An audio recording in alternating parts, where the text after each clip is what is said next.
Tudo bem? Hoje nós vamos entrevistar uma pessoa sensacional que tem uma vida muito ativa, muito disruptiva, porque ela veio de uma veia empreendedora e ela trouxe essa veia empreendedora para a política. E hoje ela é uma pessoa absolutamente ativa, que acorda às 5 horas da manhã, vai fazer os esportes que ela quer fazer. Ela é triatlo, tem 2 filhos, a bandeira dela é educação. E a Mari é uma pessoa sem fim, porque ela conversa com a gente de um jeito tão especial. Ela vai nos contando o que ela vem fazendo, as bandeiras que ela está defendendo. E, na verdade, é uma vida de escolha, né? Porque ela saiu da condição do empreendedorismo e ela entrou na política a ralar, mas com essa mesma veia ativa que ela tinha na política, agora que ela tinha na iniciativa privada, agora tem na Câmara de Vereadores. Eu quero saber muito como é que se faz isso, muito! E aí, E aí, Marisa? Suzy? Tudo bom? Tudo ótimo. Que legal, muito obrigada por ter aceito o convite, muito obrigada por estar conosco aqui. Vamos bater um papo, nós queremos saber tudo da tua vida. Como é que é? Como é que é? Como é que será? Boa pergunta. É isso aí, é importante. Mais importante é nós mulheres estarmos nos apoiando também, né, Suzy? Muito legal a gente estar encontrando aí a voz e dando voz para outras mulheres. Eu acho que isso é um pouquinho aí dessa minha trajetória. Então, nos conta, como é que foi? Eu sei que tu tivesse uma vida muito ativa na área estudantil, já na época estudantil. Isso, vamos lá. Então, eu nunca tive ligada com a política, nada. Eu venho de uma família de empreendedores. O meu avô era empreendedor. Meu avô, eu tinha as lavanderias OK, em Porto Alegre. Como é que é? Não sei se... Meu avô tinha as lavanderias OK em Porto Ai, que Alegre. legal! Aham, É, as pessoas mais velhas devem lembrar da rede Lavanderia OK. aham. E meus pais, então, abriram as primeiras lojas do Boticário em Porto Alegre, franquias do Boticário. O Boticário vendia em lojas e vendia nas lojinhas do meu avô, Ah, nas lojas da lavanderia. E que nos lugares de entrega da lavanderia tinham as lojinhas, né? Tinha as lojinhas, ok? Aqui, aqui em vários locais da cidade, né? E aham. daí o Boticário queria abrir lojas. E o meu avô falou, então vamos abrir as lojas, e chamou minha mãe e meu pai para abrirem as primeiras lojas do Boticário em Porto Alegre. Mas Então o eu teu digo que avô foi procurado pelo Boticário ou ele procurou o Boticário?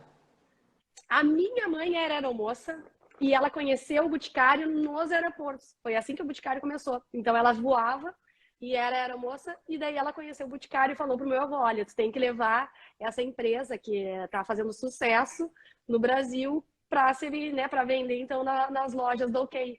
Então foi minha mãe, então nesse momento que deu essa dica pro meu avô, e foi um sucesso, né? O Boticário é até hoje um sucesso. E daí foi assim que começou. E daí eu nasci, e eu literalmente nasci junto ali com o Iguatemi. O Shopping Iguatemi hoje está fazendo 40 anos. Eu vou fazer 37 semana que vem. Então o Iguatemi ainda era um bebê quando meu pai abriu o primeiro quiosque do Boticário no Shopping Iguatemi. Olha, Então era lá que a minha mãe me amamentava e toda essa dinâmica da e família. aí a tua mãe deixou de ser aeromoça. Sim, deixou de ser moça e veio aqui para ficou, né? Daí nasceu a primeira filha, daí é toda aquela vida Aham. de mãe que traz algumas mudanças, né? E foi uma mudança né, muito positiva, abrir a loja, depois a jornada deles como empreendedor, com o Boticário sempre foi aí de ascensão também. Nossa, eu não tinha Daí, ideia de que o início do Boticário tinha sido assim com vocês, que legal! nas lojinhas. E daí isso, então, na verdade, como meu pai, a gente sempre foi empreendedor, então na escola eu tinha muito essa veia empreendedora, e eu sempre gostei muito de esporte, eu sempre fui muito bem em esporte, eu sempre fui atleta desde os meus 6 anos de idade, finais de semana eram participando de campeonatos. Então, Campeonato na de escola, futebol? Não. eu joguei futebol, eu lutei judô primeiro, depois eu joguei muito tênis, até hoje eu jogo tênis, então as pessoas me conhecem nas quadras de tênis. Joguei na época que começou, eu comecei na época do Guga, né, que virou um fenômeno. Uh, e joguei muito tênis, e eu jogava futebol, na verdade, de brincadeira. Eu jogava na pracinha da Encol aqui com os guris, jogava no União, eu, né, jogava assim, era aquela guria que os guris tinham que aturar, entendeu? Que eu tava dizendo lá, tu quer vir jogar. E daí eu, até hoje, sabe, tem gente que me encontra e fala, bah, é aquela lá que falava que queria jogar com a gente e não tinha não pra ela, entendeu? Então, não, é uma época que o futebol feminino não era, né, muito difundido. E daí, na verdade, eu fui morar na Nova Zelândia com 15 anos. E lá, jogando futebol no time da escola, eles viram que eu era né, jogava muito bem. Lá eles tinham muitas bolsas de esportes e tinham muitas meninas da África que ganharam bolsas para jogar futebol. E daí eles chamaram, Mari, tu quer participar do time da cidade? E daí nós vamos te dar uma bolsa para te ficar mais tempo aqui na Nova Zelândia e conseguir participar dos jogos nacionais aqui, né? Que lá eles têm muito forte esses jogos, né? Tanto da cidade como os jogos nacionais. Então, o futebol nunca foi algo tão treinado e foi muito mais né, de praticar, de jogar. Era campeonato de condomínio contra condomínio, era da pracinha contra outra pracinha, era aquela coisa informal e eu participava do grupo dos guris mesmo. Na maioria das vezes era eu do time dos guris, não tinha muito esse futebol feminino e masculino, ainda mais pequeno assim, né? Então, foi nesse sentido, mas deu uma oportunidade gigante de eu ganhar essa visibilidade, né, na Nova Zelândia, conseguir essa oportunidade da bolsa.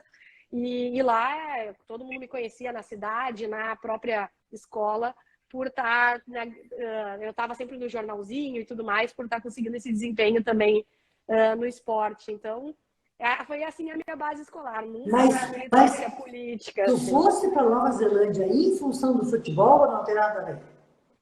Não, eu primeiro fui para fazer um high school. Na verdade, aí, Suzy, eu ia ir para os Estados Unidos. Eu estava tudo pronto para os Estados Unidos. A minha mãe fez high school no Texas, quando ela tinha 15 anos. E eu, vou fazer igual minha mãe, vou para os Estados Unidos. Daí caíram as Torres Gêmeas, teve o ataque. E o meu pai, meu pai era sempre um pai muito protetor, ele teve que ir no psicólogo para aceitar que eu ia morar na Nova Zelândia, quer dizer, nos Estados Unidos. E daí ele falou, não, tu não vai mais, porque agora que teve um ataque vai ter outro. E Europa é o próximo lugar. E daí Nova Zelândia nem era moda isso, na época, né, que eu fui. E daí eu falei, peguei um mapa do mundo, bem aquela coisa de jovem, adolescente, com 15 anos, falei, eu vou nesse lugar que nem tem prédio, então não tem como derrubar. E realmente, eu fui numa cidade que nem prédio tinha, não tinha nem elevador e nem escada rolante. E daí eu falei, aqui meu pai e minha mãe vão deixar eu ir. E daí foi aonde eu consegui, entendeu? Eu tava querendo ir, sabe? Aquela ânsia da juventude, de não perder a oportunidade de morar fora. E a Nova Zelândia se mostrou como destino certo para evitar, né, essa tragédia que acontecia nos Estados Unidos, que a Europa também estava na situação. E daí eu fugi desse cenário e fui para Nova Zelândia, no outro lado do mundo. Mas foi muito legal, eu não me arrependo em nada de não ter ido para os Estados Unidos. E a Nova Zelândia é um país fantástico, me acolheram muito bem mesmo. E eu falei, como eu participava dos esportes, eu participava da vida da cidade, eu tive muita facilidade de me adaptar. Então, eu era sempre convidada para estar sempre em todos... Era campeonato, era treino, era alguma atividade. Então, eu sempre estava com uma vida social muito ativa, o que é difícil para um intercambista, né? E daí tu volta e daí tu pensa, poxa, meus amigos estão naquela festa de 15 anos, no debut do Juvenil, do União, e eu tô aqui na Nova Zelândia sem ninguém, e daí a cabeça começa a pirar, né? Então é muito, muito importante para o intercambista, né, esse jovem de 15, 16 anos, também se manter numa vida ativa social no outro lugar que ele vai estar durante esses meses, né? Se sentir parte. Eu acho que esse é o grande desafio para quem quer fazer essa vida fora. Agora, tem uma coisa interessante nessa jogada. Como é que era para ti, uma adolescente, mulher, jogando futebol com os meninos juntos? Como é que tu conseguisse entrar? Como é que tu conseguisse fazer parte do time?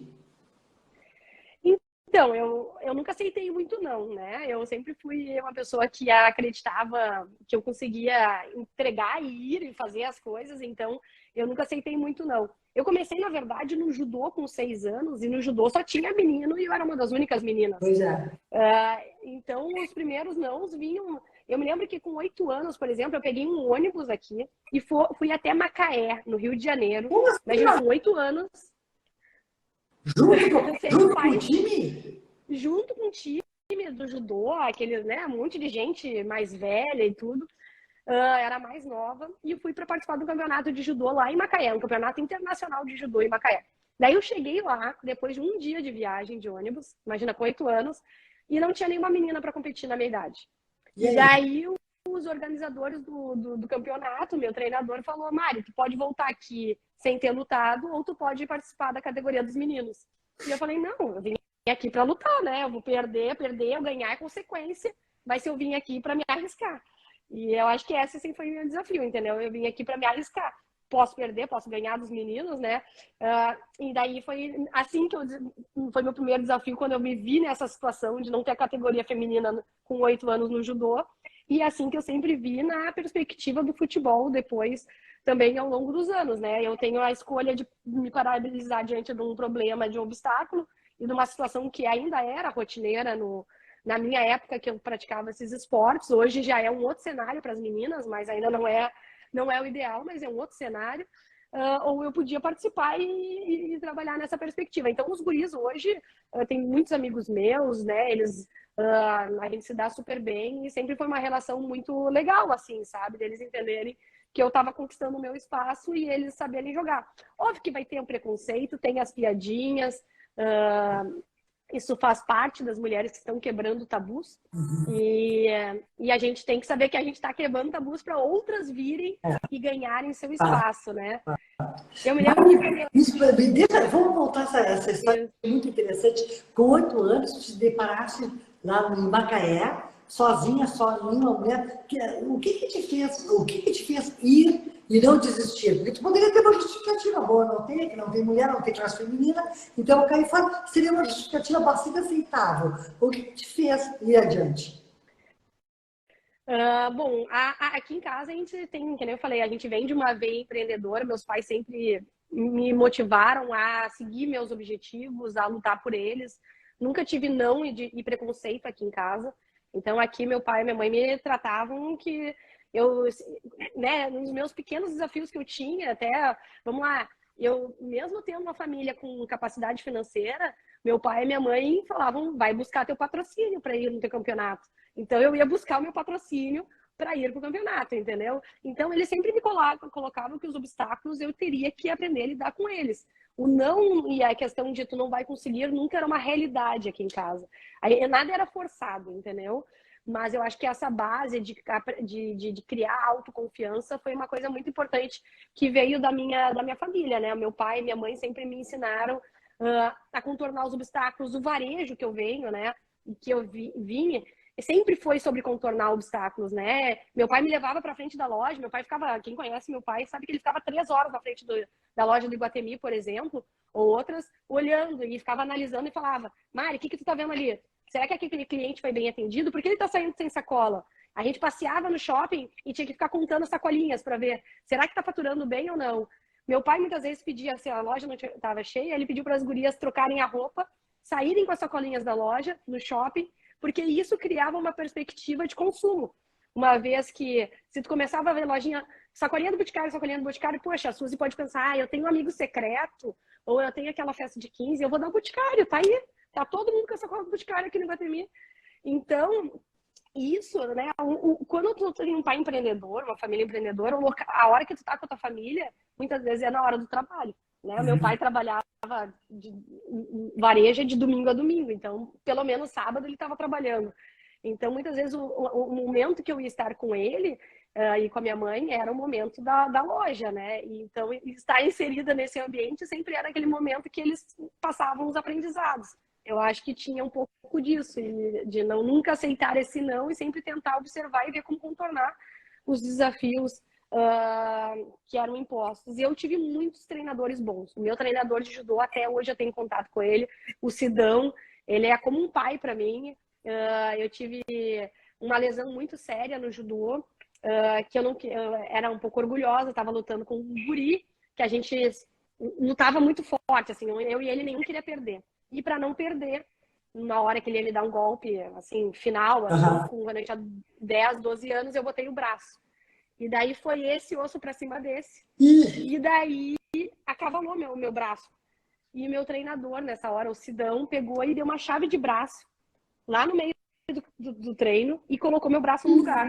Ele falou que já viu 4 atletas fazerem acontecer isso. Eu fui a única que deixou ele colocar no lugar. E na hora ali.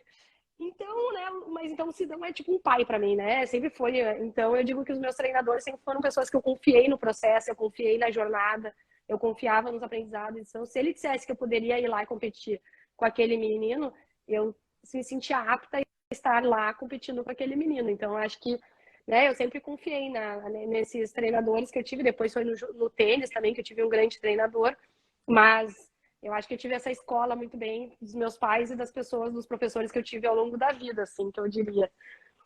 Ô Mari, e aí, vamos dar um salto agora e vamos ver, chegar na hora do que tu resolvesse ter o teu negócio. Como é que foi isso? Então, primeiro assim, então, a Mari, filha de empreendedor, eu não tinha outra coisa sem ser administradora. Enquanto todo mundo estava fazendo na minha escola teste, aquele vocacional, não sei o quê, o meu pai estava fazendo teste para ver se eu podia ser gestora das lojas. Entendeu? Para ver, ele pediu para a rede do Boticário fazer um teste comigo para ver se eu tinha capacidade de administrar as lojas. Isso com 16, 17 anos quando está entrando na faculdade. Então, diferente dos outros, eu não tive muita perspectiva de pensar em outra coisa, né? Em outra carreira, sem ser empreendedora e ser administradora. E meu pai tinha certeza que eu não deveria mandar um currículo para ninguém, que eu deveria só trabalhar com ele. E daí que foi a primeira questão. Meu primeiro desafio foi romper esse paradigma e ir buscar a minha ascensão profissional também fora da empresa familiar, que eu sempre achei que o bom era a gente ter experiências fora, se formar e daí sim vir a contribuir com a empresa familiar. E daí que eu conheci teu filho, Pedro Engler, na XP. Então eu me chamaram, na época a XP era muito pequena, me chamaram para tomar um cafezinho lá, um dia, um amigo meu, o Leandrinho. E daí eu cheguei lá para tomar um cafezinho, e daí naquela hora já me chamaram numa sala, que estava o Guilherme Benchimol, e ele já falou, quando é que tu começa? E eu, vou ter que avisar pro meu pai, né? Eu vou trabalhar com ele. Não. Eu ia só tomar um café, né? Eu não era uma entrevista de emprego, a XP, que nem eu falei, era uma empresa que não era a XP de hoje, né? Era a XP diferente. E daí daí eu fui falar pro meu pai que eu não ia trabalhar com ele, ia trabalhar na XP. Foi uma crise, assim, aqui em casa. Era assim, não acredito, como é que tu vai trabalhar no mercado financeiro? O mercado financeiro ainda é um tabu. A gente recém estava começando com os cursos e palestras, então era já estava na administração fazendo ênfase em finanças. Estava só na administração. A ênfase em finanças eu fiz depois nas minhas especializações, no mestrado e no MBA. E daí eu estava fazendo, então, administração na PUC e daí comecei a trabalhar na XP. Então, trabalhei na XP muitos anos e daí veio a crise de 2008, que foi uma crise que impactou bastante. A gente teve um abalo, assim, bem forte, assim, tanto no mercado como em lidar com essa crise, lidar com as pessoas. Não é fácil para uma guria. Eu tinha 22 anos, eu estava pegando meu diploma e avisar para algumas pessoas que elas tinham perdido tudo ou que era uma época muito difícil, sabe? Ou que tinham perdido metade do patrimônio. Então, mesmo não sendo meus clientes, muitos dos clientes eram de outros, até assessores, que eu tinha que informar, porque o assessor tinha saído. Foi uma crise bem complicada para o mercado financeiro, né? E daí, tendo em vista isso, eu estava com o diploma na mão e o meu pai, na verdade, tinha a opção pelo lojas. E ele falou, eu não quero essas lojas não vão dar certo, eu não quero essas lojas. E eu falei uma vez na mesa de jantar, que eu falei, então, eu posso pegar essas lojas. Eu acho que tem coisas diferentes, que eu faria diferente de ti na administração, e daqui a pouco pode ser a minha chance de mostrar que isso pode dar certo. Porque meu pai tinha algumas maneiras de fazer a gestão que eu achava que podia fazer diferente.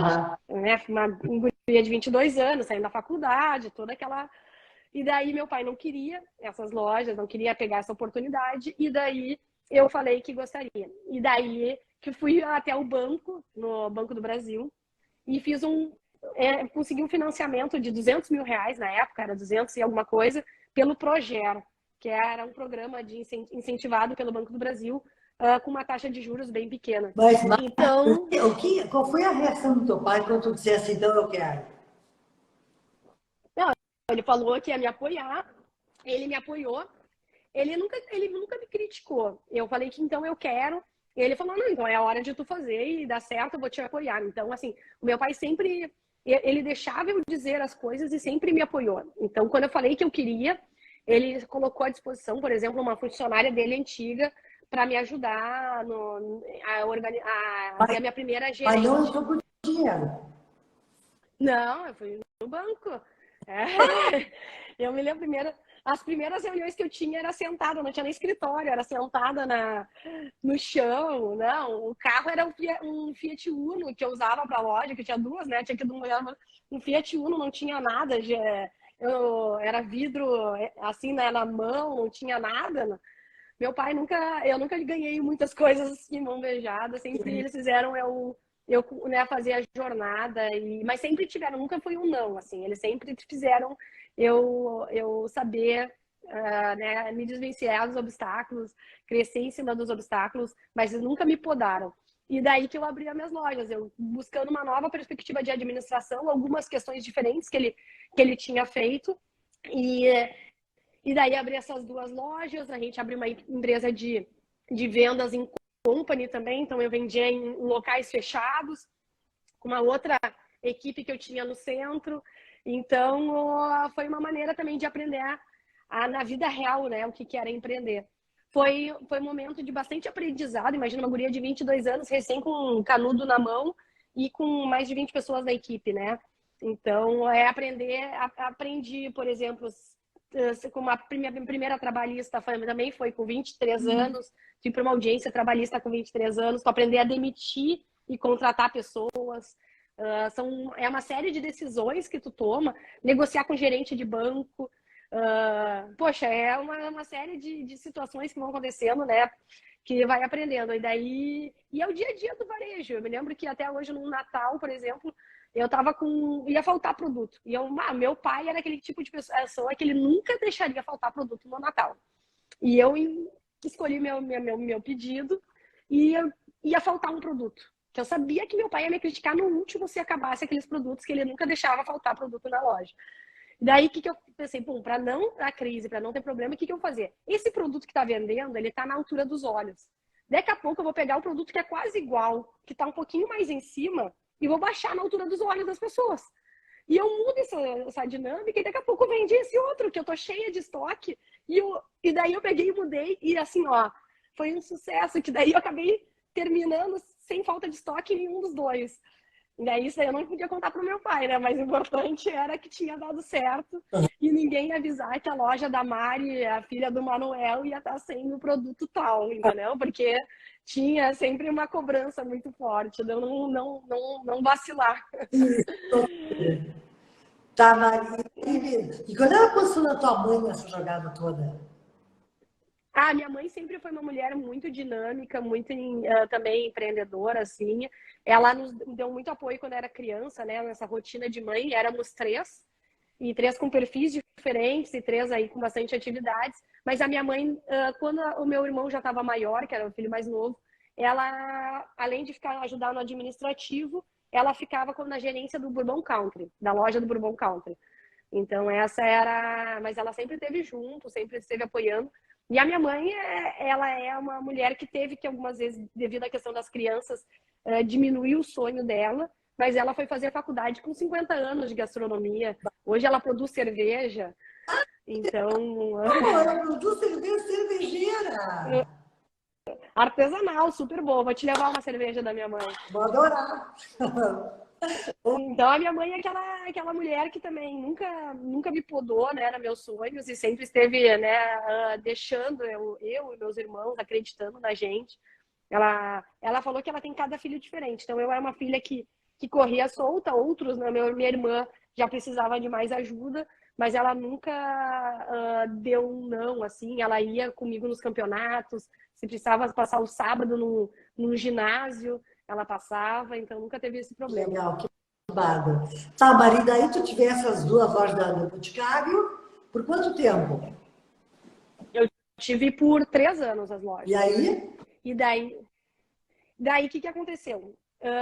Comecei a falar com meu pai que eu também achava que não... deu certo o modelo, tanto que a Deu? gente depois incorporou as lojas para o meu modelo do meu pai. Tinha algumas coisas que aconteciam na administração do varejo que mudou o varejo.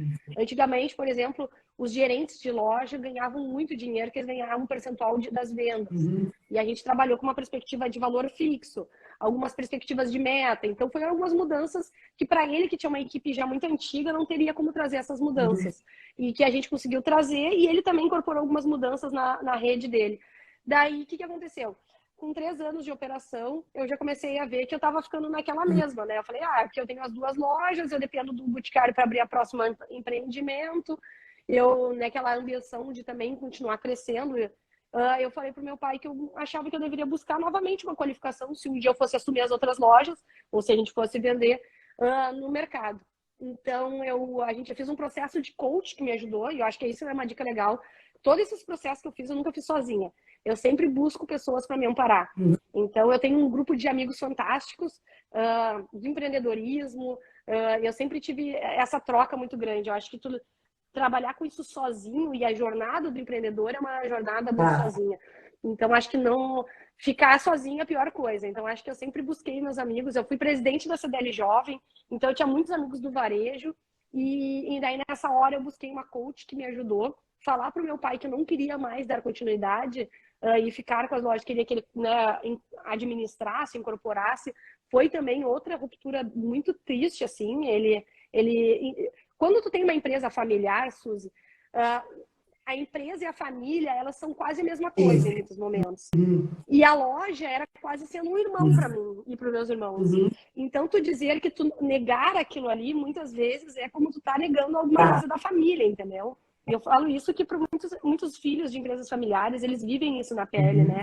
Tu administra o amor do teu pai e o tempo do teu pai com a loja, né? Então, com o negócio. Então, é um desafio. Então, esse processo foi um processo longo com uma coach que durou mais de 1 ano, e daí eu fui para o mercado. E daí eu lancei meu currículo para o mercado, falei com headhunters e fui ser relações com investidores numa empresa de capital aberto aqui em Porto Alegre, que se chama SLC Agrícola. E daí fui trabalhar nessa empresa, onde eu tive uma grande oportunidade de conhecimento, porque a gente tinha que falar com todos os bancos de investimento, uma empresa de capital aberto. Eu vivia muito em São Paulo, e daí aí que eu fiz a minha formação na Fundação Getúlio Vargas, em São Paulo, porque a gente estava falando com empresas e bancos de investimento do mundo inteiro que investem no agro aqui. Então, foi uma escola para mim, a SLC. Aprendi muito, além do agro, aprendi muito sobre RI, né, sobre relações com investidores, com essa relação institucional que a gente tem com o mercado, a empresa tem com o mercado financeiro. E daí na SLC também fiquei 3, 4 anos, deu 3 anos e meio. E daí eu saí para empreender. E daí eu resolvi sair para empreender. E porque tinha essas jornadas de muita viagem, resolvi fazer um mestrado em Porto Alegre, na URGS, mestrado em administração, e resolvi começar a empreender. Daí hoje eu tenho 2 barbearias, Isso. Barbearias? Isso, sou sócia de duas franquias da La Máfia. E por que barbearia? Na verdade, eu tinha no beach tênis, jogando beach tênis na Encol, um médico psicanalista que era amigão meu de jogar beach tênis, 7 horas da manhã, a gente era os primeiros a chegar, né? Imagina. Isso há 7, 8 anos atrás. E esse médico achou um negócio super legal, os filhos dele iam, tudo. E ele resolveu pegar o plano de negócios e falou, Mário, olha que isso aqui, tu que entende de gestão, finanças, o que tu acha desse modelo? E eu falei, olha, pode dar certo. E ele falou, então vamos abrir, vamos ver. E daí que a gente resolveu entrar nesse negócio que ninguém entendia nada de barbearia, de corte de cabelo, mas era uma franquia, então a gente falou, bom, corte de cabelo e isso daqui eles nos ajudam, a gente faz a parte da administração. E foi isso, e hoje a gente está com a La Máfia indo super bem aqui na Quintino. A gente buscou inovar, então hoje a La Máfia aqui é um modelo inovador. Nós temos uma quadra de beach tênis, porque não podia faltar o beach tênis, já que nos uniu. A gente tinha que ter a quadra de beach tênis. Ah, Então, a gente tem uma quadra de beach tênis ali, tem uma churrasqueira. A gente recebe muitas crianças também que cortam lá conosco. Então, é uma barbearia onde a presença da mulher é totalmente bem-vinda. Nós temos 2 barbeiras nessa unidade aqui de Porto Alegre, que vão super bem também, a Amanda e a Paula. Então, é uma barbearia diferente, assim, que a gente conseguiu estabelecer. aí tu está lá indo com as barbearias, está lá com o beach tênis, está lá com um monte de coisa, e aí veio a política. E aí? Cara, então a política, na verdade, esse daí, sinceramente, não foi nada planejado. Eu tinha, então, a barbearia começou quando o Luigi nasceu, né? Um pouquinho ali na gestação e o nascimento do Luigi. Que daí eu já estava, né, me organizando para ficar mais em Porto Alegre. E daí a política foi quando. A Lara tem 2 anos de diferença para o Luigi. Então, o Luigi já tinha nascido, e daí quando nasceu a Lara, o Camozato, que era um amigo meu, o Felipe Camozato, dos grupos de empreendedorismo, do Ciclo Empreendedor, que é um dos nossos grupos, ele mandou um WhatsApp pro grupo ali, no grupo inteiro. Pessoal, tudo bem? Eu tô precisando de apoio aqui na Câmara, não sei o quê. Quem tiver alguém para indicar, para trabalhar aqui comigo, eu tô aceitando, tava precisando de alguém. E daí eu mandei daí eu tava amamentando, me lembro até hoje, tava no sofá amamentando a Lara. Eu falei, Camosa, tá fazendo um baita trabalho aí. Eu te juro que quando eu parar de amamentar, eu vou tomar um café contigo. E daí ficou nessas. E daí mandei para ele essa mensagem pensando assim, né? Mas já vou aproveitar e te indicar 2 nomes. Eu tinha algumas indicações né, por isso daí. E daí deu um tempo, e daí teve um evento do ION, que é o outro grupo de grandes empreendedores aqui em Porto Alegre. E teve um almoço do ION, e o Camozato perguntou, e aí, Mari, parou de amamentar? E eu falei, parei de amamentar. A Lara amamentou pouco, o Luigi amamentou até 1 ano e meio, a Lara amamentou só 6 meses. Vai entender, né? Isso é a melhor coisa. Mãe não tem que achar que o problema é a mãe, entendeu? Cada criança tem um perfil. Um foi 1 ano e meio, outro 6 meses, e não dá pra... Então, a Lara amamentou até os 6 meses, e daí, quando eu fui encontrar o Camozato, ele falou, então, vamos lá. Daí eu falei, quer que eu seja voluntária? Que tipo de ação tu acha que é legal te ajudar? E não sei o quê. Ele falou, não, a melhor maneira para te ajudar é sendo candidata. Bom, daí... E daí eu falei, mas eu não sei nada de política, nada de política. Eu preciso que tu me dê uns livros para ler, eu preciso entender, me manda material para estudar. Eu nem sabia como é que funcionava, né? Nem sabia o nome dos partidos políticos. E eu tava com a Lara, eu tinha 33 anos. Hoje eu tô com 36, tinha 33. E daí ele me deu esse material para estudar e para te ver como foi tudo rápido. Na verdade, isso foi no início do ano, mais ou menos. Eu sei que eu estudei esse material, eu não era afiliada, e daí teve um encontro do Novo, em outubro. Eu me lembro que a data corte para se filiar e se participar da eleição era novembro, por aí. E daí eles tinham um encontro do Novo lá em São Paulo. E daí eu chamei minha irmã, que ela é mais de esquerda, e daí eu falei, Júlia, tu vai comigo. Porque se tu achar que eu posso entrar nisso, tu é minha irmã e tu me fala a verdade. Se tu achar que eu posso entrar nisso, participar dessa coisa aqui, que eu nem sei o que é direito que eu tô participando, daí tu me fala. Senão a gente já vai embora desse encontro e já era, entendeu? E foi a primeira vez que eu dormi longe de casa, no meio das crianças. Até hoje eu me lembro. Que foi assim... O Luiz foi parar no hospital para tomar Tilenol. Mas assim, sabe, primeira noite da mãe longe de casa, assim, tudo vira um caos. E daí a Júlia falou, Mari, eu acho que tem tudo a ver, vai lá, se joga, e eu acho que tu vai curtir. E daí que eu me filiei no partido, foi quase no final ali que podia, e em questão de poucos meses eu estava fazendo uma campanha política. E aprendendo a fazer uma campanha política, né?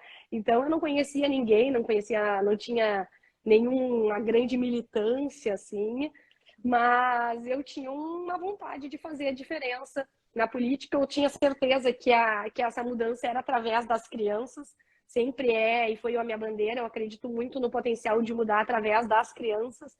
E eu sempre pensei poxa, que infância que a gente está proporcionando para as crianças, para os próximos Luigi, Laras, que vão vir aqui em Porto Alegre.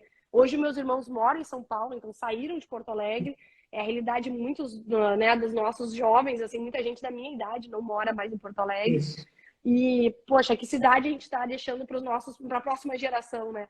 E eu pensei, se eu não vou tentar ajudar a criar essa cidade, uma coisa é o Luigi e a Lara depois disserem que não, né, falarem, mãe, eu não quero morar em Porto Alegre. Mas pelo menos eu batalhei por essa Porto Alegre para eles ficarem. Daí, né, então pelo menos eu dizer que eu não lutei para Porto Alegre, não vai ser uma coisa que eu vou dizer para meus filhos. Então sempre fui nessa perspectiva, né? Que legado eu vou deixar na perspectiva de cidade, que eu quero que ele, outras crianças, né, vivam, e não dizer, poxa, a gente fechou a chave da cidade e é horrível mesmo, e não só oportunidades só saem fora, né? Então, foi nesse sentido, né? Eu sempre tive uma vida maravilhosa aqui na cidade, eu estudei em várias escolas boas, eu jogava futebol na rua, eu vivia, eu jogava tênis, imagina, eu era sócia do Juvenil e do União e eu jogava tênis na pracinha pública. Minha mãe queria me matar, mas era que uma vez eu fui assaltada. Mas assim, eu sempre fui aquela guria que viveu na cidade, gostava da cidade, de andar na cidade. Então, nunca era uma perspectiva para mim não ter essa cidade, né, que me acolheu para oportunizar essa infância para o Luiz e para a Lara e ver que outras crianças também que eu via assim, estavam, né, a realidade das nossas crianças era estarem fechadas. E isso eu trago também, Suzy, não é só por classe social. A gente acha que só a mãe da classe A, não. Quanto mais tu vai na periferia, tu vai ver mães mais preocupadas ainda e crianças mais fechadas dentro de casa e fechadas dentro de um eletrônico. Então, não é essa preocupação que a Mari tem, não é uma preocupação só da mãe que mora na Bela Vista e Moinho de Ventos. É a mãe que mora também na Mari Quintana, é a mãe que mora na Restinga, porque esse ambiente está em todo local, né? Nessa insegurança. Então, foi nessa perspectiva que eu pensei em entrar na política. Que ia dar certo, eu não sabia, tá? Eu fui criando a minha jornada, daí eu criei o meu método de fazer política. Eu não sabia como fazer. Como é que tu fizesse a tua política? Então, eu não sabia como fazer uma campanha. Daí, eu cheguei para uma amiga minha e perguntei, olha, eu preciso fazer uma campanha política. E ela também não entendia de política. Daí ela falou, Mari, tem uma guria aqui em Porto Alegre que ela fez a caravana da Coca-Cola. Ela colocou a Coca-Cola para andar em toda a cidade. Se ela fez a Coca-Cola andar na cidade, eu tenho certeza que ela pode fazer uma campanha política. E a gente começou assim, Suzy. E ela falou, e ela parou a cidade com a caravana da Coca-Cola. Então, olha, ela vai dar certo. Vocês duas aí, com certeza alguma coisa vai dar certo. Então e assim que começou, entendeu? Daí, outra guria que tá vendo aqui a live, que é a Eve, que é fantástica também. Daí, eu tava vendo o Instagram, eu não sabia mesmo muito de Instagram. E daí, eu vi um dos guris que treina comigo, o triatlon. Ele tirou uma foto dele, que ficou super legal, e ele marcou essa guria. E daí eu falei, poxa, eu preciso de uma guria, né? Alguém que entenda de Instagram para me ajudar. Daí eu chamei a Eve para conversar. Daí eu entrevistei ela, a gente estava na época da pandemia, o meu lugar de trabalho era aqui no quartinho das crianças, naquelas mesinhas pequenininhas. Ela queria me matar, que assim, ela tinha corrido não sei quantos 20 quilômetros, e ela falou, Mari, até hoje eu me lembro daquele dia, que eu não conseguia ficar sentada naquela cadeira das crianças. E daí eu falei, Eve, então vem aqui, ela fazia rede social de... Aí, ó, a Eve aí falando... Aí, ó, a Eve falando isso aí, né, Eve? Daí ela entrou. A gente também não sabia fazer nada de política, mas a Eve era muito competente, é até hoje. Pessoal, sigam a Eve aí também em gerar conteúdo. Ela faz um conteúdo fantástico. Eu falei, poxa, então eu preciso de pessoas que me ajudem a gerar conteúdo, né? Eu preciso falar com as pessoas e a rede social hoje em dia é a maneira de falar. Daí, outra pessoa que entrou na live também é a Manu, que tá aqui, que me ajudou, que também teve um bebezinho, que também me ajudou na campanha. Então, a Manu também entrou para me ajudar a motivar, a fazer a questão da campanha. Como é que nós vamos fazer a campanha? Então, a campanha foi sendo feita por mulheres que foram se juntando nessa jornada, Suzy. E a gente foi construindo a nossa campanha. Então, assim, como eu era uma mãe, eu tinha que ter uma brinquedoteca, né? Porque onde é que ficam os filhos? Então, eu tinha uma brinquedoteca dentro do comitê. E daí... E era a hora que também, quem é que a Mari vai votar na Mari? Eu pensava, vão ser mulheres que nem eu, que são mães, que querem uma cidade melhor para seus filhos. Quem é que a Mari cria mais empatia naquele primeiro momento, né? E eu pensei, eu vou falar com... Então, para mim, falar com essas mães, onde é que eu vou encontrar elas? Vou precisar chegar no momento que elas vão estar... Onde elas vão deixar os filhos? Daí, no meu comitê, tinha, então, uma brinquedoteca, que eu falava com as mães e com os pais, e as crianças brincavam. E eu fiz muita campanha em praças. Que daí a gente levava balão é a coisa mais, né, barata que tem. As crianças ficavam brincando com balão e eu conseguia falar com os pais e com as mães sobre política, sobre as minhas propostas, sobre quem eu era. A gente fez uma campanha, então, que era para marcar por ser uma campanha diferente. Eu sempre pensei que eu tinha que deixar de modelo, né? Independente de eu ter sucesso ou não, eu sempre penso no modelo que eu vou deixar para os meus filhos, né? E de que modelo eu quero. Não adianta eu ficar falando aqui para os outros e não fazer esse modelo em casa, né?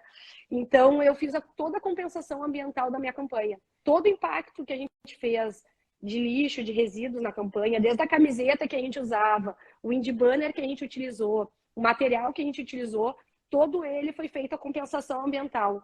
Então, a gente chamou uma startup que também nunca tinha feito isso para político, a Trashin, que é uma startup super legal, super premiada, que a gente descobriu pela internet primeiro, né? Agora viraram grandes amigos nossos, mas a gente descobriu na internet. E eu falei, poxa, a gente tem que conseguir fazer a compensação ambiental. Como é que eu vou falar para o Luigi, para a Lara, que a Mari, eu falo para eles não jogarem lixo no chão. Todos os dias eles estão aprendendo sobre o meio ambiente na escola, e eu fazer uma campanha que polua, que eu não tenha nenhum impacto, não tenha nenhuma responsabilidade ambiental, né? Então, eu pensava sempre que eu tinha que trazer esse modelo. Então, eu fiz uma campanha trazendo essa gestão dos resíduos também para dentro da campanha. Então, sempre eu estava motivada, Suzy, eu acho, a fazer diferente, entendeu? A ver a política com outros olhos, já que eu não sabia, na verdade, como é que era na prática a política. Como eu também, eu sabia que eu tinha que aparecer, tinha que criar meu nome, e eu sabia que eu tinha recursos limitados. Então, eu chamei uma startup de varejo que ajuda as lojas a escolherem os pontos de venda. Essa startup, eu fui falar com eles, falei, pessoal, olha é o seguinte, eu preciso fazer, tá nas esquinas, entregando panfleto, não sei o quê, mas eu não sei em quais esquinas. Quais são as esquinas boas para eu estar? Em que lugares eu tenho que botar um indie banner, entregar panfleto? E daí, essa startup fez todo um estudo também, Space Hunters, também super legal. Fizeram assim um preço super daqueles de amigo. Eles também não conheciam como é que era fazer política, e eles me ajudaram e mapearam toda a cidade. E disseram, Mari, nessa esquina aqui vai ter onde passa pais e mães com 3 filhos. Pais, mães, mais mães. Esse lugar passa mais idosos, esse passa não sei o quê. Eu falei, não, aqui daí eu montava a minha dinâmica de acordo com o que essa startup me disse que era o mapa da cidade. Então, Suzy, o que eu vou te dizer? A gente não tinha uma fórmula pronta. Eu me diverti muito na campanha, todos nós nos divertimos, eu e as gurias. A gente trabalhava muito, e eu tinha certeza que quem ia votar comigo era aquela pessoa que estava cedo levando os filhos na escola. Então, eu sabia que o meu indie banner tinha que estar 7 horas da manhã em todos os lugares da cidade. Então, eu acordava 6 horas, eu ia correr, eu já passava pelos indie banners, já começava a aloprar o pessoal. E depois, então foi mais ou menos nessa perspectiva, sabe? Eu sempre fui aquela pessoa, eu pegava junto com o time, eu ia entregar o indie banner, eu ia entregar... Espera, a mamãe tá na live. Tá, depois eu já vou, tá? Dá um oi aqui. Ó, tem que dar um oi aqui. Oi. Esse é o Luiz. Oi, lindo! Depois a gente conversa, tá, Faltam mãe? mais 2 livros para completar aqueles. Parabéns. Todos. Ele tá dizendo que leu todos os livros. Eu li 6. 6 livros. 8. Tá, deixa a mamãe só terminar aqui. E daí, o Luiz está com desafio de leitura. Pessoal, e daí até já dizendo, ó, a alfabetização é super difícil. E daí o Luiz tem que ler todo dia de noite para a gente melhorar cada vez mais na leitura aqui em casa. Então a gente está com esse desafio de ler todo dia um pouquinho para ele estar aprendendo aí, melhorando na alfabetização, e já está voando agora quando ele for para a segunda série. Me conta uma coisa, como é que é conviver com os demais vereadores, uma mulher jovem, 36 anos, jovem, mulher, numa Câmara de Vereadores, onde nós ouvimos muitas coisas, nos deparamos com muitas coisas conservadoras. Como é que tu passa por esse processo todo? Como é que tu convive? Como é que tu faz com que os teus projetos consigam ter segmento? Bom, vamos lá. Então, que nem eu falei, para mim, o não sempre me incentiva a melhorar. E eu sempre tive essa questão de estar em ambientes masculinos, e eu sempre sabia que eu tinha que me esforçar o dobro. Então, quando eu estava, por exemplo, na XP, eu era a única broker de toda a mesa de operações. Então, eu sabia que para alguém investir com uma mulher de 18 anos, eu tinha que ter o dobro do conhecimento de um homem de 25, 30 anos para alguém pensar, vou botar meu dinheiro com uma guria de 18 anos. E aqui na Câmara não foi diferente. Então, na verdade, eu sofri muito cancelamento no início de ataque pessoal, ataques em cima tipo, de quem eu era, de onde eu tinha vindo. E daí, o que eu fiz? Eu comecei a ir muito para a rua. Eu comecei a conversar com muita gente. Eu visitei muita escola. Eu cheguei, em um dos anos, eu visitei mais de 100 escolas. Então, mais de 100 escolas. Então, eu fui mais em escola do que eu fui levar meus filhos na escola. Mas eu sabia que eu ia ganhar a Câmara de Vereadores com conhecimento. E não indo para esse ataque pessoal. Então, eu nunca deixei eles me atacarem pessoal e eu nunca dei essa quando eles entravam no ataque pessoal, eu voltava com conhecimento. Hoje, quando alguém vem falar comigo sobre o município, eu sei, por exemplo, os números do município de cor. Se me perguntar o orçamento de uma secretaria, tu quiser saber o valor das escolas, eu sei de cor mais que muita gente que trabalha na própria prefeitura. Então, hoje eu sou presidente da Comissão de Finanças. Então, sempre fui buscando quebrar esse ataque pessoal que acontece nas mulheres. Eles tentam, primeiro, tirar o mérito um pouco na questão de pessoalizar, de tirar um joguinho, de tirar uma coisa mais sarcástica.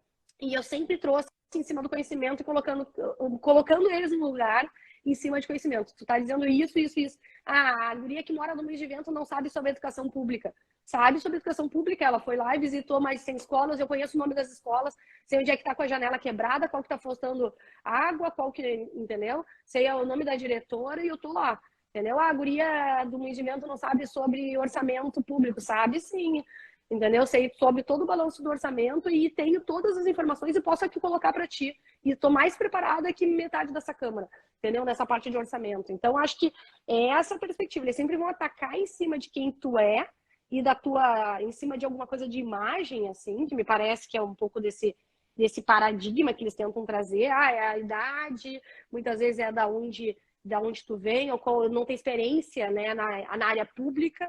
E eu sempre trouxe em cima de quebrar esses paradigmas em cima de conteúdo. Eu, por exemplo, hoje eu trabalho muito o tema da educação, eu falei com os antigos secretários de educação do município. Eu fui buscar pessoas que estão aposentadas hoje para entender o que deu certo, o que não deu, o que eles aprenderam, independente do partido político, eu falo com todo mundo. Então, hoje eu consigo falar de outras administrações na questão de educação, e entender o que deu certo, o que deu errado, porque eu tive a humildade de falar com os demais, com muitos secretários. Eu acho que tem essa humildade que eu sempre tive de buscar o conhecimento, de buscar pessoas para estarem junto comigo. Eu acho que foi essa maneira que eu quebro esse status de querer desconstruir em cima da minha imagem. E isso acontece no dia a dia, vai continuar acontecendo, e cada vez mais que uma mulher tenta fazer, né, galgar os seus voos, acontece. É uma coisa um pouco nata, né? Ainda do mundo que a gente vive, é que nem uma corrida. Uma coisa é um homem te ultrapassar, uma coisa é uma mulher te ultrapassar. Cara, quando o homem vê que uma mulher tá ultrapassando ele numa corrida, ele aumenta 10 vezes mais, porque ele não sente, aquele lá ele sente no coração, entendeu? É muito diferente uma mulher ultrapassar um homem e um homem ultrapassar outro homem. Imagina, eu corria com carrinho. Teve uma corrida que eu ganhei com o Luigi empurrando carrinho. Gente, os homens olhavam assim e falavam, não acredito. Eles falavam, já não pode ser. Empurrando o carrinho, eu tô perdendo. E foi uma corrida ainda de futebol lá do Grêmio. Cara, daí ainda era aquele pessoal bem assim, mas aqueles homens bem mais rústicos. Cara, foi assim, ó. Mas então tu vai lidando, né? Tu tem que tirar com, né, de letra, assim. Mas... Eu tenho curiosidade também de saber.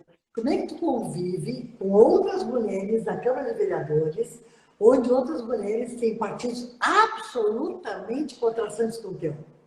Como é que é isso? Não, isso... Eu sempre... Vamos lá, eu sou uma pessoa que eu gosto muito de pessoas, eu gosto muito de aprender. Eu sou uma pessoa que não tenho paradigmas. Eu acho que a gente ter preconceitos é a pior coisa que a gente vai ter na vida, né? Eu aprendi com pessoas totalmente diferentes.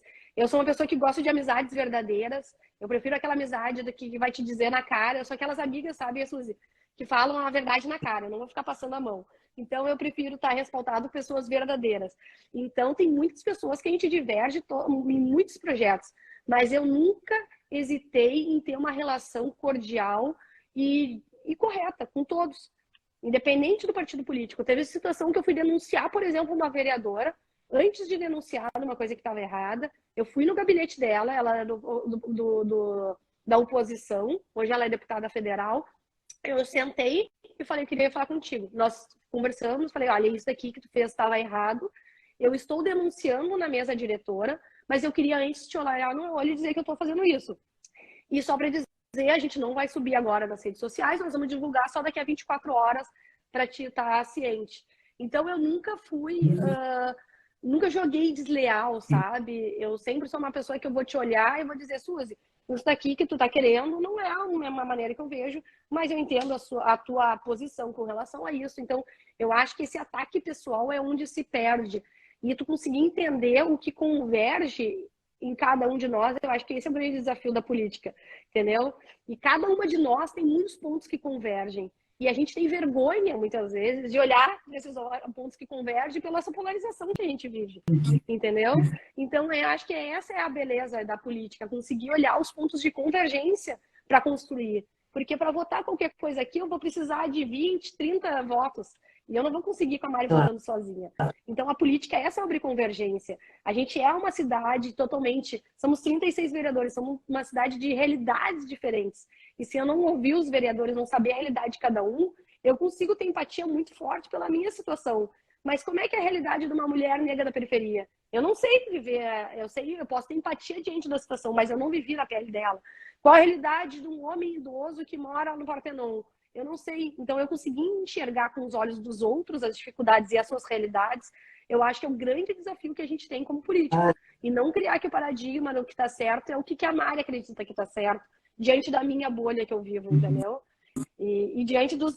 Eu tive dificuldades na minha vida, tu teve outras, e cada um vai ter as suas dificuldades. E a gente tem essa empatia perante os outros e não criar uma expectativa que todo mundo vai agir, todo mundo vai ser Mari. Imagina se a Câmara fosse só Mari, ia ser horrível. Entendeu? Tem que ter outras pessoas com outros perfis, outras bagagens, outras experiências. Então, e eu acho que é isso errado. A gente tenta buscar só pessoas iguais a gente, sabe? Eu acho que as maiores riquezas da vida estão a gente buscar aprendizados. Vai ter pessoas iguais, a gente vai ter mais facilidade de se comunicar com elas, mas a gente aprender com as outras pessoas e outras visões é onde a gente cresce como ser humano, é quando a gente cresce como empresário e eu tenho certeza como a gente cresce como político. Eu não sei, essa é a minha visão, Suzy. Eu sou desse estilo, eu sou mais da convergência do que da lacração. Eu acho que a gente tem que ter um posicionamento, eu nunca vou abrir mão dos meus princípios e valores, mas sempre pensando que do outro lado tem uma pessoa, e que nem eu ensino pro Luigi, né? Tu nunca pode fazer pro outro uma coisa que tu não gostaria que fizessem contigo, e essa empatia eu tenho que ter independente do posicionamento político. Ô, Mari, qual é o teu sonho? Ai, boa pergunta, né? Eu acho que hoje eu diria que o meu sonho é trazer novas lideranças comigo. Eu acho que esse eu me daria como satisfeita aqui na minha jornada, eu pensando assim, quantas pessoas eu consegui influenciar, a fazer diferente, a crescer. Então, vamos lá, a Thaís, que trabalhava comigo, hoje é empreendedora e tem 3 lojas. Tem 3 estéticas dela que ela faz de depilação. Poxa, eu fico muito feliz quando alguém que trabalhava comigo está realizando, está crescendo profissionalmente. Que mais pessoas entrem na política, mais Mares participem, mais pessoas se sintam representadas de maneira que podem sentir que podem pertencer à política. E não precisam ter nascido na política ou precisar de padrinho político. Então, mais mulheres e mais pessoas com essa visão que podem fazer diferente. Então, acho que agora eu já estou no momento que eu acho que quanto mais pessoas eu conseguir impactar e fazer, né, e verem diferente a política da maneira que eu vejo e serem líderes. Eu acho que essa maneira que é muito triste para mim o que eu vejo é pessoas sem brilho no olho. Então, o que eu acho que meu sonho é ter mais pessoas com brilho no olho, que nem eu tenho, para fazer diferente por Porto Alegre, e cada um na sua área fazer diferente. E me sabe? fala uma coisa, tu vai continuar na política, então?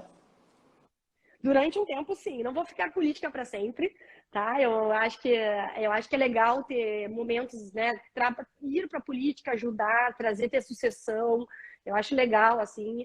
Eu pretendo ficar mais um tempo na política. Eu vou dizer que hoje o meu sonho não é Brasília. Eu tenho um grande desafio aqui, que é educar o Luigi e a Lara. A Lara tem 4 anos, o Luigi tem 6.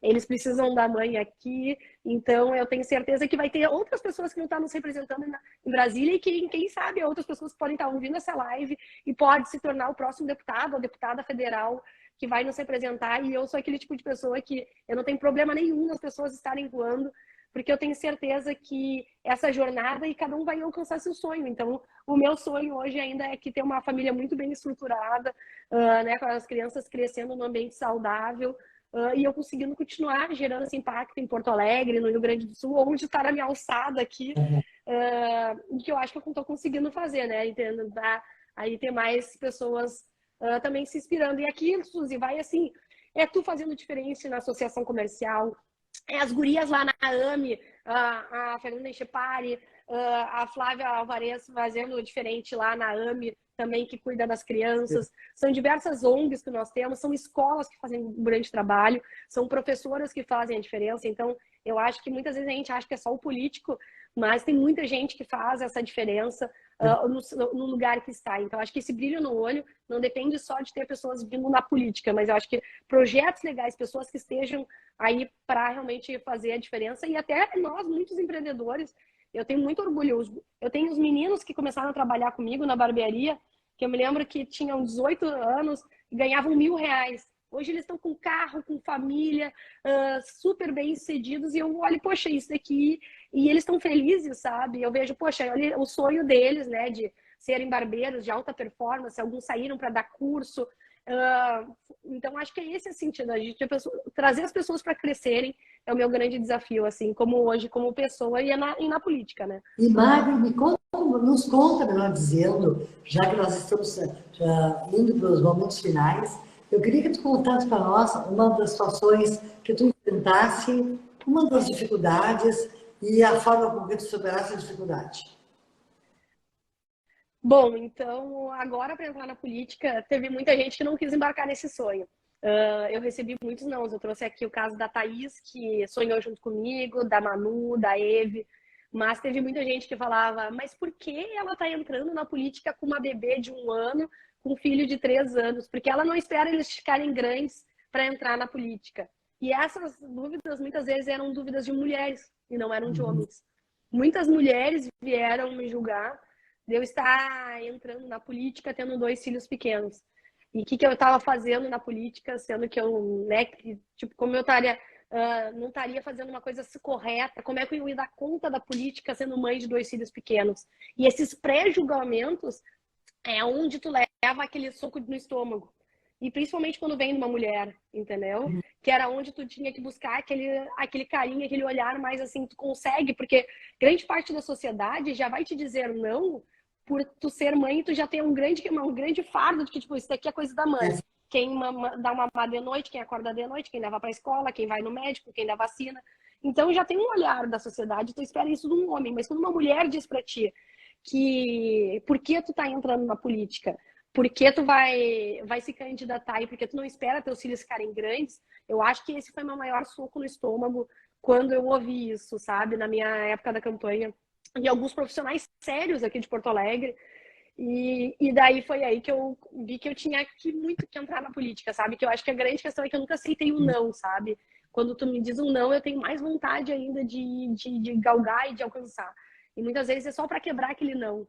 Aquele não me dá mais motivação. Então, acho que foi isso, sabe? Não foi fácil lidar com esse não. Foi difícil, na verdade. Formadores de opinião aqui de Porto Alegre. Então, assim, poxa, eu não sei se eles não estão acreditando em mim. E eu falei, agora eu vou precisar acreditar o dobro. Então, acho que a grande questão para eu ter tido sucesso foi eu acreditar primeiro em mim e conseguir ter outras mulheres que acreditavam em mim.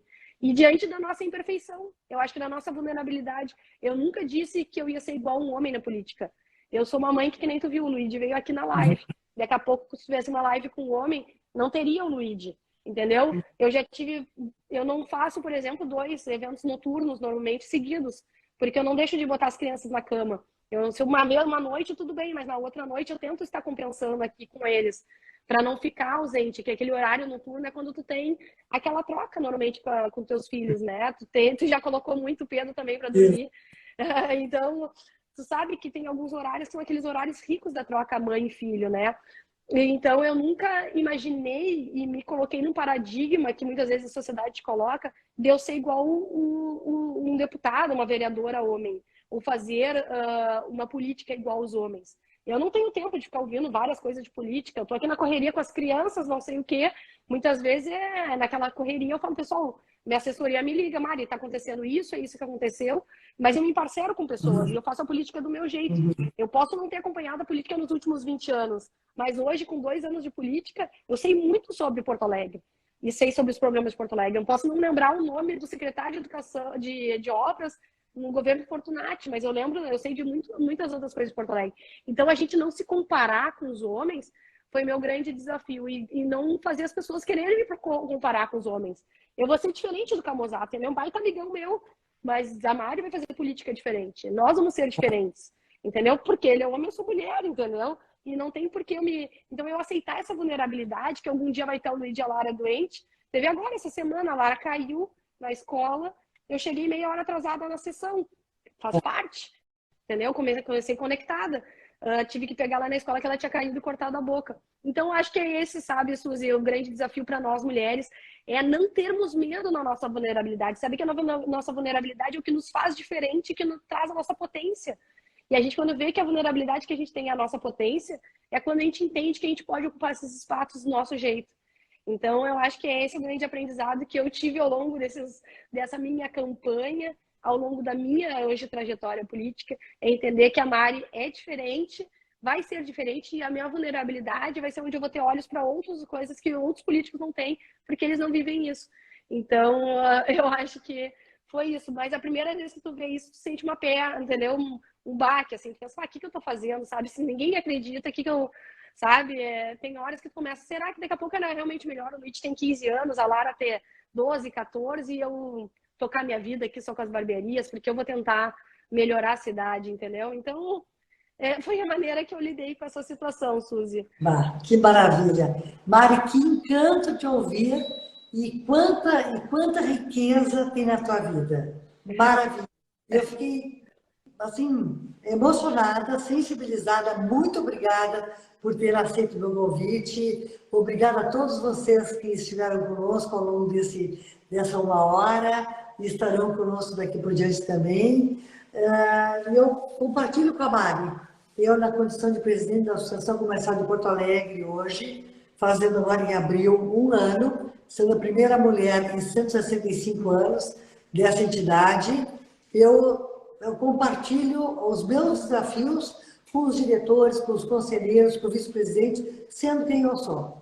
Sendo quem eu sou, que é uma pessoa que acredita no diálogo, acredita na ética, acredita na moral, acredita na composição, acredita na complementariedade, né? Onde nós não estamos aqui para competir, mas nós estamos aqui para realizar o nosso sonho. A Mari tem um sonho de fazer uma Porto Alegre melhor, e nisso eu coincido com a Mari. Eu estou exatamente na associação comercial para tentar fazer uma Porto Alegre melhor. Tentar fazer com que outros filhos não saiam de Porto Alegre, fiquem em Porto Alegre. Os meus saíram por falta de perspectiva. E outros possam ficar. Porque Porto Alegre melhor significa um empenho conjunto nosso. Cada um fazendo a sua parte. Sendo na política, sendo nas atividades empresariais, sendo no dia a dia, no empreendedorismo, né? Tem tantos exemplos legais em Porto Alegre acontecendo hoje para realmente fazer com que o nosso horizonte seja um horizonte mais claro, mais profícuo, mais pujante. Isso depende de cada um de nós. Mari, querida, um beijo grande para ti. Boa noite. Muito obrigada pelo convite. Muito obrigada por ter dedicado a nós esse tempo teu. Muito obrigada. Obrigada. Um beijo das... Boa noite, pessoal. Valeu. Tchau. Obrigada. Tchau, tchau.